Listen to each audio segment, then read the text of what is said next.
Good morning, everyone. So what I'd like to discuss with you today is about some quadratic functions and how to find some values when you're asked for them. So just to recap, quadratic functions are functions which may be expressed as y equals ax squared plus bx plus c. And some of those are constants, right? So a, b, and c, they are, let's say, integers. However, a has to be different than 0. And this is a condition which sometimes it's not clear to see, but it's actually fairly simple. If a is not 0, so if a is not different than 0, if a is 0, this term would vanish, and our equation would not be a quadratic anymore. It would be a simple line. So we have to force a to be different than 0, otherwise our equation would be simply a line. So let's carry on from that. Let's say that you're asked to find y given a certain x. Now this is probably the simplest case that you might find. You have to remember that y is a function of x, right? Y depends on x. So for any value of x, you might have a different value of y. So let's say, let me give you one example. So let's say that our function is given by 2x squared plus 4x minus 5. This is a quadratic function, right? This is squared. Just to practice, what would be a, b, and c of this particular equation? So 2x squared, a would be 2, 4x, b would be 4, and negative 5, c would be negative 5. Always pay attention to the signs, because they have to be taken into consideration. Okay, so let's say that I ask you, what is y when x is 0, right? So this is a condition that could be this. You're asked for y given an x. So what would you do here? Well, you can just take this value and put into your function and tell me what would this value be. So if y is 2x squared plus 4x minus 5, let's put the 0 there. So 2 times 0 squared plus 4 times 0 minus 5. So 0, 0, and minus 5. Y is equal to minus 5. Another way of writing this that makes it a bit more obvious that it's a function, you may write y equals f of 0. So this means y is a function of x, and you're assuming that x is 0 now. So what would happen when x is 0? And then everything that I've done here carries exactly the same. So what about a different value now? What if I ask you, what is y when x is 3? You can pause and try it yourself before moving forward. So how do we solve this? Well, exactly the same way, but now we're trying to find f of 3. So that would be 2 times 3 squared plus 4 times 3 minus 5. 3 squared is 9, times 2 is 18. 4 times 3 is 12, and minus 5 simply minus 5. So 18 plus 12 is 30, minus 5, 25. Therefore, f of 3 is 25. Or when x is 3, my function will assume 25, the value of 25. If we were plotting this quadratic, we could observe those points, those points that we have found, right? The first one, which is not here anymore, was when x was 0, y was -5. So that could be point A. And this could be point B, when x is 3, y is 25. So point A, x is 0 and y is -5. So when x is 0, I know that this point is actually below our x line here, our frame of reference. And the next point that we have calculated was 3. So this is not going to be up to scale, and this is 25. Obviously not up to scale, okay? Now, if we observe this quadratic, this is positive, right? And what would that mean? So in the few last lessons, we discussed that when this is positive, it means our quadratic is concave up, and when this is negative, it means our quadratic is concave down. So since this is positive, our function will be concave up. So this is the case. So we would probably have something like that. This is just a sketch, because we don't know where exactly our minimum is, right? It could be here, it could be even happening here in between. So it's a sketch, it's not a proper graph of this function. We would need more points to be sure that this function is plotted correctly.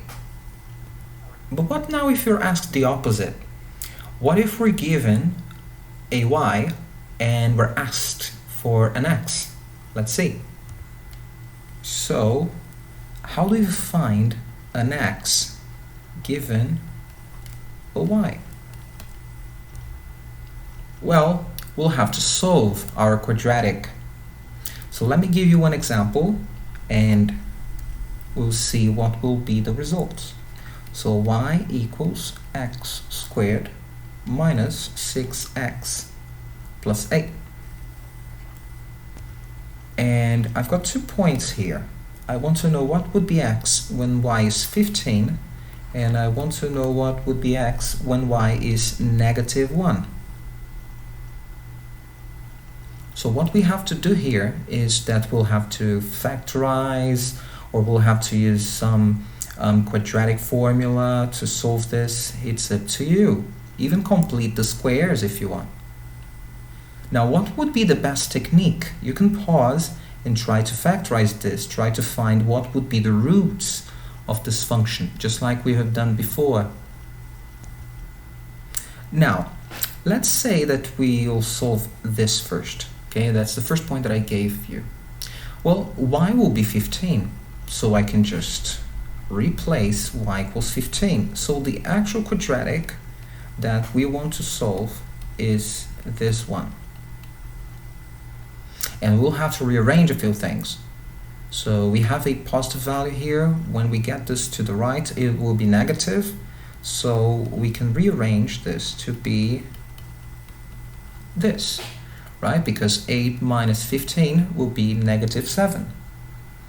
Now, if you observe those, it's fairly simple to factorize those, because -6 and -7, right? So we're looking for sum and product. You could use our quadratic formula, but for this case, sum and product would be fairly simple. So you're looking for sum equals -6 and product equals -7. And if you think about it, it's 7 and -1. No, -7 and 1. Right? If you sum those, you get 6, and if you multiply them, you get -7. So you can work this like this.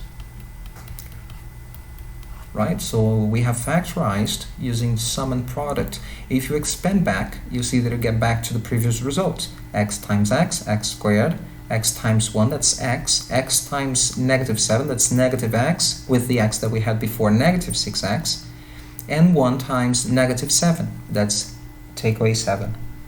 So with this, we find that for y equals 15, our solutions would be x either to negative 1 or x equal to 7. And there are two solutions. So what does this mean? Well, that means that if you take x equals negative 1 in your function, in your original function, this one, it will give you y equals 15. Just the same way, if you also take x equals 7 and you put back into your original function, it will also give you 15. And that's what you would expect. And you can do that. You can pause the video now and try that yourself. It's fairly simple. If you take negative 1, which is easy to calculate, to see negative 1 squared, that's 1, minus 6 times negative 1, that's plus 6, right? Plus 8, that's 15. Alright, so what if you could not visualize that sum and product? I'm sorry about that, but there is something that you can do, which is our quadratic formula. So for those of you who have forgotten, our quadratic formula is x is equal to negative b plus or minus square root of b squared minus 4ac, all of it divided by 2a. That's our quadratic formula. And this plus or minus here is what might give us two values or not.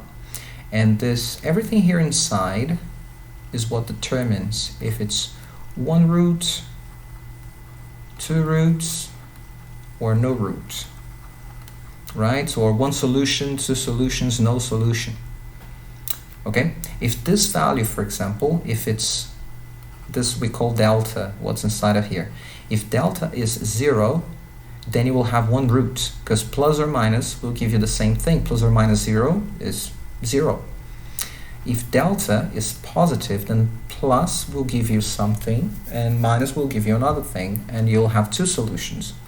When delta is negative, then the square root will not be solved using real numbers. You would need imaginary numbers, which we're not going to cover on IGCSE.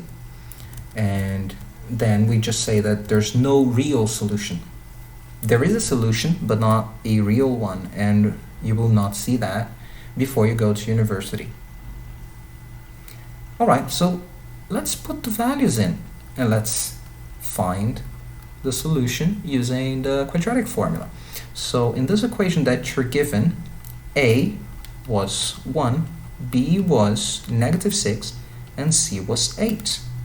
So this is negative 6 plus 6 plus or minus a square root 6 squared 36. I know it's negative 6, but anything squared will give you a positive number. Minus 4 times a, which is 1, times c, which is 8. All of that divided by 2 times 1. So let's get on with it. 6 plus or minus. Take a look at this square root. 4 times 8, that's 32. So 36 minus 32, that would be 4. So this is the square root of 4, which is 2. So 6 plus 2, that would be 8. Divided by 2, it would be. And the other solution, so this is one solution. The other solution is if we do minus here. So 6 minus 2, that's 4, divided by 2, 2. Now, if you look at those two values and you compare with the solutions that we found, you can see that those values are different. And this is expected. Why? Well, because I've taken the original equation. And that's the most common thing that you guys do. What you have to do is solve this second one, because you have considered the points that you want. Obviously, if you just, for example, if this is a calculator question, students do that on the IB all the time. If this was a calculator question, you can just plot this original function and plot y equals 15 and find the intercept. But in this case, you're not allowed a calculator, so you have to solve all of this manually. So what we have to do is not solve this particular x, so not for this particular equation, but for this one. And a, b, and c for that one is not the same as those ones. So let's rewrite this in a neat way. Alright, so here we are again. Now if we combine those two equations, again, we would have 8, 15, negative 7 is equal to 0. And this is the one we have to solve. And if we look for a, b, and c, we would have a equals 1, b equals negative 6, and c equals negative 7, which is different now. And if we apply our quadratic formula, we would have that x is minus b, so minus 6 minus minus 6, that's plus 6, plus or minus square root of negative 6 squared, so 36, minus 4 times 8, which is 1, times c, which is negative 7. So before, this was positive, so it was subtracting, and now it's negative, so with this other negative, it's going to add up. So we'll have a larger root here. Now all of this divided by 2a, which is 2 times 1. Alright, so far so good. So 6 plus or minus. Now let's take a look at this square root. We have 36 here, and negative with negative, that's going to be positive. 4 times 1, that's 4, times 7, that's 28. All of this over 2. So 6 plus or minus, all of it over 2. Square root of 36 plus 28. That's root of 64. That's a nice square root. Well, because root of 64 is 8. 8 times 8, 64. So this is 6 plus or minus 8 over 2. Awesome. And now we're going to find the two x's. Since delta here was positive, we have two solutions. So what are they? Well, 6 plus 8, that's 14, divided by 2, 7. Second solution, 6 minus 8, that's negative 2 divided by 2, negative 1. So those are our two solutions, the same ones that we found before using our sum and product method. You can see how longer this is and more prone to mistakes sometimes. However, if it's a very complicated equation, if you have absolutely no idea how to factorize them, those values, then just go for it. Just a tiny reminder here, quadratic functions, they will be given by this equation. And again, a different than 0.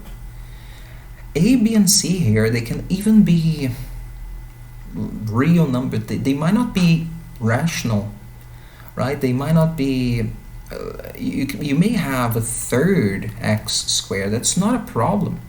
This is a quadratic, right? A is different than 0. What would be a, b, and c here in this case? Well, a is a third, b is 0, and c is 0. But it's still a quadratic. Isn't a different than 0? Yes. And this is squared. There are other problems that you're going to find sometimes, and you're simply asked, is this a quadratic? If you have anything with an exponent, you're unknown, with an exponent larger than 2, then it's not a quadratic. For example, this here is a cubic. The simplest you may have is simply y equals x to the power 3. This is a cubic function. It's not a quadratic. Likewise, if you only have x to the power 1, which usually we don't write, this is a line, right? So this is the equation of a line. It's not a quadratic. And any other exponent that you have there, it's not a quadratic. even if you do have your x squared in the middle. So even if you have something like this, x to the power 3 plus x to the power 2, this is cubic. What matters is the largest one. So since the 3 here is the largest, this is the order of your function, right? So order 2, cubic function. So the largest exponent, your unknown, has to be 2. I've seen before students mistaking the cubic here, the squared, and thinking that, for example, this function is a cubic. Why? Well, because 8 is 2 to the power 3, right?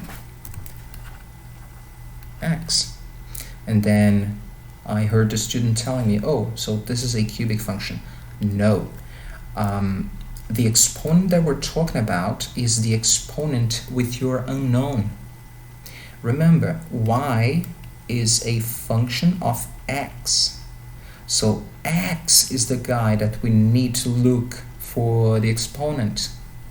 So in this case here, y equals 8x. Even though you might write the number 8 as 2 to the power 3, the exponent with x is still 1.